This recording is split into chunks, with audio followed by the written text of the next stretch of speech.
Species revival पे हम काम करें। सर इस वक्त कौन है गेम वार्डन पंजाब? मुझे इल्म नहीं है, मैं आपसे जानना चाहता हूं। इस वक्त कोई भी गेम वार्डन पंजाब नहीं है, सीट खाली है। ये वाइल्ड लाइफ मैनेजमेंट जो बोर्ड है उसको चीफ मिनिस्टर हेड करती हैं।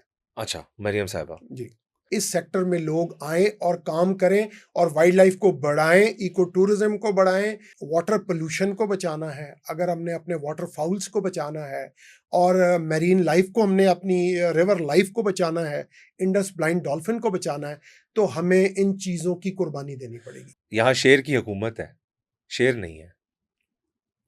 देखिए, शेर जंगल का बादशाह, उसको वो जंगल में ही अच्छा लगता है और उसको पिंजरों में नहीं बंद करना चाहिए और उसको जंगल में ही होना चाहिए, तो वो ज़्यादा खूबसूरत लगता है। लेकिन ये जो मैंने सवाल पूछा है, क्या आप नहीं समझते कि ये गवर्नमेंट लेवल पे ये बड़ा वैलिड, हम देखें कि एक पॉलिटिकल पार्टी इन गवर्नमेंट अपना लोगो, अपना निशान उस जानवर से ड्राइव करती है जिसकी एग्जिस्टेंस चैलेंज हो गई है, जो अवेलेबल ही नहीं है। How unfortunate is that? Wild में तो नहीं है, लेकिन सर वाइल्ड कैप्टिविटी में काफ़ी जानवर हैं हमारे यहाँ पर, काफ़ी हैं। कैप्टिविटी, अच्छा मुझे बताएं, वो जो कैप्टिविटी में है, can they go back in the wild now and contribute? No, no, absolutely They cannot, right? No. मेरा ख्याल है they won't survive in the wild. बिल्कुल You नहीं have करेंगे। killed their, उनकी आपने शेर की इंस्टिंक्ट ही खत्म कर दी है। वो अपनी एज के हिसाब से उन्होंने मरना ही है, वो सरवाइव नहीं कर सकता। That's the point ना। तो ये तो देखें, कैप्टिविटी में किसी भी चीज को रख दे। तो मैंने जो पहले बात की थी, आप उसी पॉइंट पे आ गए हैं जो मैं बार बार कह रहा हूं कि स्पीशीज रिवाइवल पे हम काम करें। जो स्पीशीज हमारे पास लाखों साल पहले राइनोज होते थे सॉल्ट रेंज के अंदर, हमारे पास एलिफेंट्स भी होते थे, हमारे पास कौन सी स्पीशी थी जो नहीं होती थी? तो क्या हम रिवाइव नहीं कर सकते? सर इस वक्त कौन है गेम वार्डन पंजाब? मुझे इल्म नहीं है, मैं आपसे जानना चाहता हूं। इस वक्त कोई भी गेम वार्डन पंजाब नहीं है, सीट खाली है इस हुकूमत में। जब क्यों से खाली है? जब एक टॉपिक है उसकी सीरियसनेस से, मैं देखें, मैं किसी के अगेंस्ट, नथिंग अगेंस्ट एनीवन, मैं एज अ सहाफी ये पूछ रहा हूं बिकॉज मुझे आज का एपिसोड करके जेन्युइनली वाइल्ड लाइफ के लिए कंसर्न फील हो रहा है, जेन्युइनली। और उसके बाद मेरा ये क्वेश्चन बनता है कि एक इतनी इंपॉर्टेंट पोजीशन खाली क्यों है? मैं इसको ऐसे समझूंगा कि गवर्नमेंट की दिलचस्पी ही नहीं है। ये गवर्नमेंट का डिसीजन है जी, जब भी वो लें। सीट खाली है और मैं समझता हूँ कि ज़रूर होना चाहिए। ऑनररी गेम वार्डन एक एजाज़ की बात होती है और उसके साथ उसकी बहुत ज़्यादा कंट्रीब्यूशन होती है और ऐसे लोगों को ही लगाया जाता है जो फील्ड को समझते हैं, वाइल्ड लाइफ को समझते हैं, जिनका एक्सपीरियंस होता है और जो कि कुछ ऐड ऑन कर सकते हैं इन चीज़ों के अंदर। तो मैं समझता हूँ कि ज़रूर लगाना चाहिए। अभी जिस कमेटी के आप मेंबर हैं, ये कितनी रुकनी कमेटी है? इसका रोल क्या है बेसिकली? जो वाइल्ड लाइफ मैनेजमेंट बोर्ड है वो उसमें कोई 12-13 लोग हैं, कुछ ऑफिशियल हैं, कुछ नॉन ऑफिशियल हैं। ठीक है। इसमें बेसिकली पॉलिसी डिसीजंस होते हैं। अभी इसकी ये जस्ट अभी बनी है 2 महीने पहले और इसकी कोई मीटिंग अभी हो नहीं सकी। जैसे इसकी कोई मीटिंग होगी तो इसमें जो भी पॉलिसी डिसीजंस होंगे, कुछ डिपार्टमेंट की तरफ से आएंगे और कुछ मेंबर्स की तरफ से, तो उनके ऊपर डिसीजंस लिए जाएंगे। और इसको बोर्ड को हेड कौन करता है? ये वाइल्ड लाइफ मैनेजमेंट जो बोर्ड है उसको चीफ मिनिस्टर हेड करती हैं। अच्छा, मरियम साहिबा जी, ठीक हो गया। तो this makes me ask again कि वजीर आला के तो प्लेट पे ऑलरेडी बहुत सारी चीजें हैं करने के लिए। हाँ, वो टू बिजी है, रियलिटी है सर। देखिए, कोई भी वजीर आला होगा तो उसमें बिल्कुल हकीकत है कि वो बहुत बिजी हैं और वो काम भी कर रही हैं और उनकी कोशिश है कि मैक्सिमम मैं डिलीवर करूं। तो मरियम औरंगजेब मिनिस्टर हैं और वो भी मैं समझता हूँ कि दिन रात काम कर रही हैं इसके ऊपर और काफ़ी सारी चीज़ों में इम्प्रूवमेंट आई है। जैसे कि अभी कुछ 67 गाड़ियाँ आई हैं, वाइल्ड लाइफ का नाम वाइल्ड लाइफ रेंजर्स कर दिया गया है सर। मैं देखें, नई फोर्स आ गई है सर, नॉन अवेलेबल ऑफेंस कर दिया गया है। के साथ 67 गाड़ियों की जगह अगर 67 जानवर आए होते तो वो ज्यादा अप्रिशिएट करने वाली बात होती। आई अंडरस्टैंड आपकी पोजीशन, शायद उस तरह की आप ये बात ना कर सक रहे हो, बट मेरी एक अपनी राय है इसमें कि गवर्नमेंट को वाइल्ड लाइफ में बिल आखिर रिवो और डाले लाने के बजाय वक्त है जानवर लाए ना। बिकॉज मेरा सिर्फ एक कंसर्न है, देखें वजीर आला पंजाब बिजी है, मैं समझता हूं यहां पर जिस चीज की जरूरत है वो यहां पर ऑटोक्रेसी की जरूरत नहीं है, यहां पर डेलीगेशन ऑफ पावर की जरूरत है। वो अगर अथॉरिटी किसी राइट पर्सन को ट्रांसफर कर दें जो ऑन ग्राउंड डिलीवरेंस कर सके, क्योंकि अगर 2 माह में मीटिंग नहीं बुलाई गई सर, 4 साल यूं गुजर जाते हैं। एक तो कंसल्टेशन बहुत ज़रूरत है, हमें स्टेक होल्डर को साथ लेके चलना चाहिए, हर बिल्कुल ठीक। पॉलिसी पे हमें स्टेक होल्डर्स को बुलाना चाहिए। हमारे स्टेक होल्डर्स हैं हंटर्स ना, ठीक है। हंटर्स को हमें आगे लेके आना नहीं तो चाहिए। इस कमेटी में हंटर्स हैं और नहीं, इस कमेटी में हंटर्स नहीं हैं।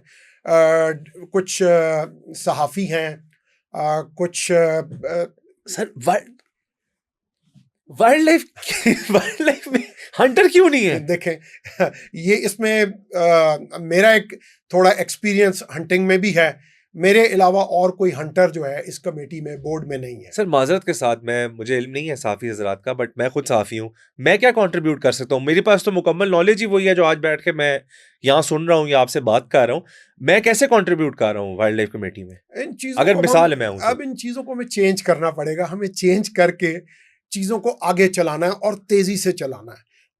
फिर प्राइवेट सेक्टर, प्राइवेट लोग, लैंड ओनर्स और रूल्स की रिलैक्सेशन, हमने रूल्स को बहुत सख्त बनाया है और हम ऐसे रूल्स बना रहे हैं कि कोई भी इस फील्ड में काम कर ही ना सके। हालांकि हमें इनकरेज करना चाहिए कि ज़्यादा से ज़्यादा इस सेक्टर में लोग आएं और काम करें और वाइल्ड लाइफ को बढ़ाएं, इको टूरिज्म को बढ़ाएं, हमारे एनवायरनमेंट में कंट्रीब्यूट करें। हमें ये करना चाहिए। बदर मुनीर साहब, एक बड़ा इंपॉर्टेंट टॉपिक है जिस पे बात होनी चाहिए, बिकॉज दिस स्पीशी जो कि रिवर इंडस की स्पीशी है एंड वो इंडेंजर्ड है। इस वक्त उसकी जो तादाद है वो बहुत तेज़ी से कम होती जा रही है। And you already know we talking about Indus river dolphin जो है, बेसिकली ब्लाइंड डॉल्फिन। तो how do you see that? और इसको एक चीज़ जो एक्सटिंक्ट हो जाए, अल्लाह ना करे, अब ख़त्म हो जाए, उसके बाद हम इसका दुख देंगे लोगों को बैठ के। सो अभी इसके बारे में व्हाट कैन वी डू? अभी क्या किया जा सकता है?